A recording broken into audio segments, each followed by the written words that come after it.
नमस्कार. Knowledge basket इंडियामध्ये परत एकदा माझ्या सर्व मैत्रिणींचं खूप खूप स्वागत.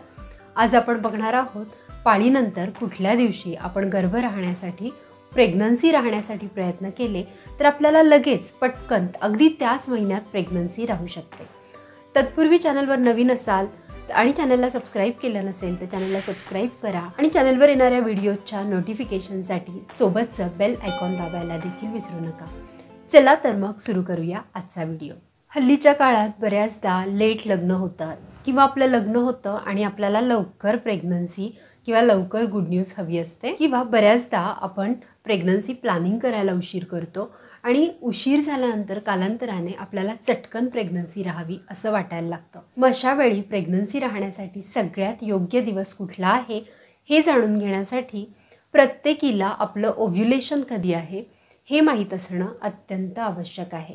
म्हणूनच जर गुड न्यूज लवकर हवी असेल तर हा ओव्ह्युलेशन दिवस तुम्हाला माहिती हवाच. बरेच कपल्स प्रेग्नन्सी राहण्यासाठी रोज रोज प्रयत्न करतात परंतु त्याने काही होत नाही. आपल्याला जर गुड न्यूज हवी असेल आणि लवकरात लवकर फास्ट रिझल्ट हवे असतील तर शरीरामधली ओव्ह्युलेशनची प्रक्रिया ही माहीत असणं खूप गरजेचं आहे. आणि ज्यावेळी ही ओव्ह्युलेशनची प्रक्रिया आपल्या शरीरामध्ये होत असते त्याच वेळी आपण प्रयत्न केले तर मग आपल्याला लवकर प्रेग्नन्सी राहू शकते. तर आता ही ओव्ह्युलेशनची प्रोसेस ही जी प्रक्रिया आहे ती प्रक्रिया नेमकी काय, ती कधी होते, ते काय असतं, केव्हा ते अंड आपल्या शरीरामधून आपल्या अंडाशयातून बाहेर येऊन गर्भनलिकेत येतं, हे सगळं कॅल्क्युलेट करणं अगदी सोपं आहे. म्हणजे इतकं सोपं आहे की पर्टिक्युलर डेजमधून इतके दिवस तुम्ही वजा केले तर मिळतो तुमचा ओव्ह्युलेशन दिवस. हेच आपण व्हिडिओच्या शेवटपर्यंत बघणार आहोत. अगदी तुमची मासिक पाळी कितीही दिवसांची असली आणि हा व्हिडिओ जर तुम्ही शेवटपर्यंत बघितला तर तुम्हाला त्याच्यामध्ये तुमचा ओव्ह्युलेशन डे एक्झॅक्टली कॅल्क्युलेट करता येणार आहे. चला तर मग आता बघूया ओव्ह्युलेशन प्रक्रिया काय आहे. आता पहिली गोष्ट ही लक्षात घ्या की प्रत्येक महिलेचं मेन्स्ट्रुअल सायकल म्हणजे मासिक पाळीचं जे चक्र असतं ते वेगवेगळं असतं. काहींना दर 21 दिवसांनी पाळी येते, काहींना 28 दिवसांनी, काहींना 30, 32, 35 तर काहींना अगदी 45 दिवसांनी देखील पाळी येते. मग अशा वेळेला जर सपोज तुमचं पाळीचं चक्र हे 28 दिवसांचं असेल तर 28मधून तुम्ही 14 वजा केले म्हणजे साधारण पाळी सुरू झाल्यापासून पाळीच्या पहिल्या दिवसापासून 14व्या दिवशी तुमचं ओव्ह्युलेशन दिवस, तुमचा ओव्ह्युलेशन डे हा असू शकतो. आता ओव्ह्युलेशन डे हा जर 14व्या दिवशी असेल तर त्याच्या 2 दिवस आधी जरी प्रयत्न केले तरी देखील प्रेग्नन्सी राहू शकते. ती कशी ते मी तुम्हाला पुढे सांगणार आहे. तर त्याच्या 2 दिवस आधी 2 दिवस नंतर अशा पद्धतीने तुम्हाला प्रेग्नन्सीसाठी प्रयत्न करायचे आहे. म्हणजेच काय, साधारण 12व्या, 13व्या, 14व्या, 15व्या दिवशी तुम्हाला प्रेग्नन्सीसाठी इथं प्रयत्न करावे लागतील. प्रेग्नन्सी राहण्याच्या प्रक्रियेतील सर्वात महत्त्वाची प्रक्रिया जर कोणती असेल तर ती आहे ओव्ह्युलेशन.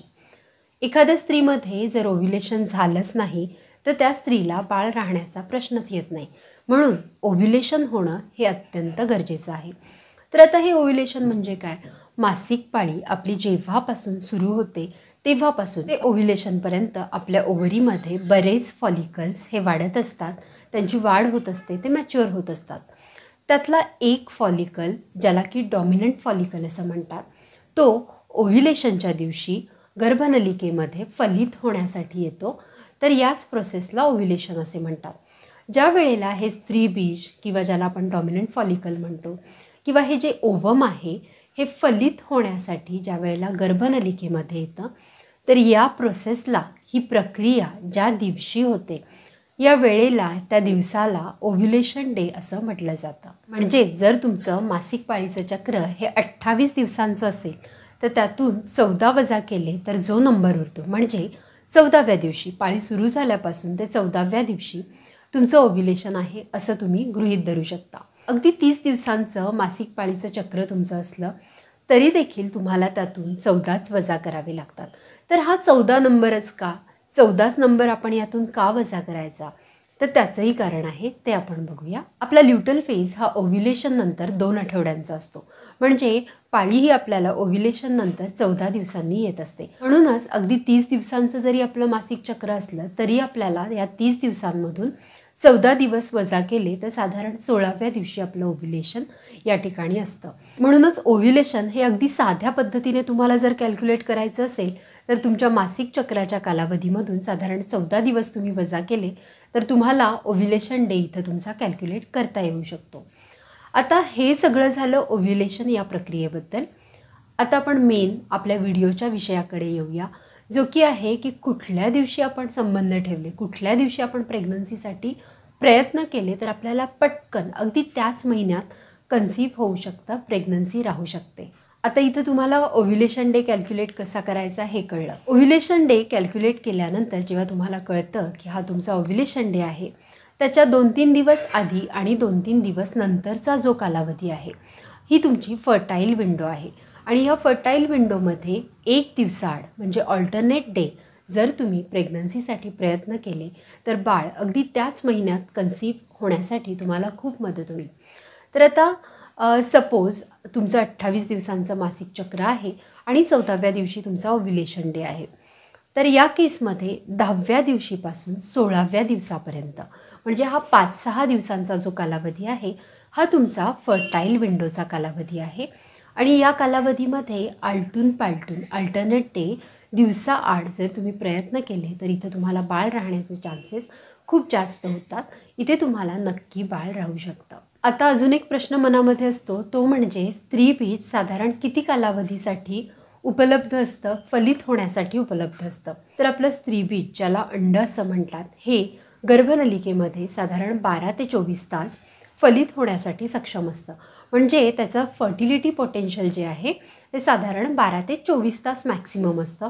म्हणजे जर तुमचं ओव्ह्युलेशन हे साधारण आज दुपारी 3 वाजता झालेलं आहे तर उद्या दुपारी 3 वाजेपर्यंत हे अंड फलित होण्यासाठी उपलब्ध असतं. त्यातल्या त्यात ओव्ह्युलेशन नंतर पहिल्या 6 तासात याचं फर्टिलिटी पोटेन्शियल जे आहे ते मॅक्सिमम असतं आणि नंतर त्याचं फर्टिलिटी पोटेन्शियल हे कमी होत जातं. 24 तासांनंतर हे अंड फलित होण्यासाठी सक्षम नसतं. त्यानंतर ते शरीरातून डिस्कार्ड केलं जातं, म्हणजेच ते डिस्ट्रॉय होतं आणि त्यानंतर ते फलित होऊ शकत नाही. आता जसं आपण बघितलं की स्त्रीबीज, त्याच पद्धतीने पुरुष बीज म्हणजे स्पर्म्स आणि शुक्राणूंचं देखील एक पर्टिक्युलर आयुष्य असतं. तेवढाच काळ ते स्त्री शरीरामध्ये जिवंत राहू शकतात. तर शुक्राणूंचं जे फर्टिलिटी पोटेन्शियल असतं त्यांचा जो जीवनकाल असतो हा स्त्री बीजापेक्षा जास्त असतो. म्हणजे स्त्री शरीरामध्ये आपल्या गर्भाशयामध्ये गर्भनलिकेमध्ये शुक्राणू त्या वातावरणामध्ये सहजपणे 3 ते 5 दिवस जगू शकतात. म्हणजेच काय, जर ओव्ह्युलेशन दिवसाच्या ओव्ह्युलेशन डेच्या 3 ते 5 दिवस आधी जरी तुम्ही प्रयत्न केलेले असतील तरी देखील इथं बाळ राहण्याचे चान्सेस तुम्हाला नक्कीच असतील. म्हणूनच जरी ओव्ह्युलेशनच्या दिवशी तुम्ही प्रयत्न नाही केले परंतु आधी तुम्ही प्रयत्न केलेले असतील आणि शुक्राणू तिथे जिवंत असतील, अवेलेबल असतील, उपलब्ध असतील, तर त्यावेळेला अंड जेव्हा रप्चर होऊन गर्भनलिकेत येईल आणि शुक्राणू तिथे असतील तर त्यातला एक शुक्राणू अंड्याला फलित करेल आणि इथे तुम्हाला नक्कीच प्रेग्नन्सी राहू शकते. आता जसं तुम्हाला 28 दिवसांचं सायकल असल्यावर ओव्ह्युलेशन डे प्लॅन कसा करायचा, ओव्ह्युलेशन डे कॅल्क्युलेट कसा करायचा हे अगदी सोप्या भाषेत कळलं आहे, तसंच तुम्ही 30, 32, 35 दिवसांचं सायकल असेल तरीही कॅल्क्युलेट करू शकता. ओव्ह्युलेशन डे कसा ओळखायचा याचे काही शरीरामध्ये आपल्या सिम्पटम्स देखील दिसतात. ते सिम्पटम्स ऑब्झर्व करून देखील आपण घरच्या घरी ओव्ह्युलेशन ओळखू शकतो.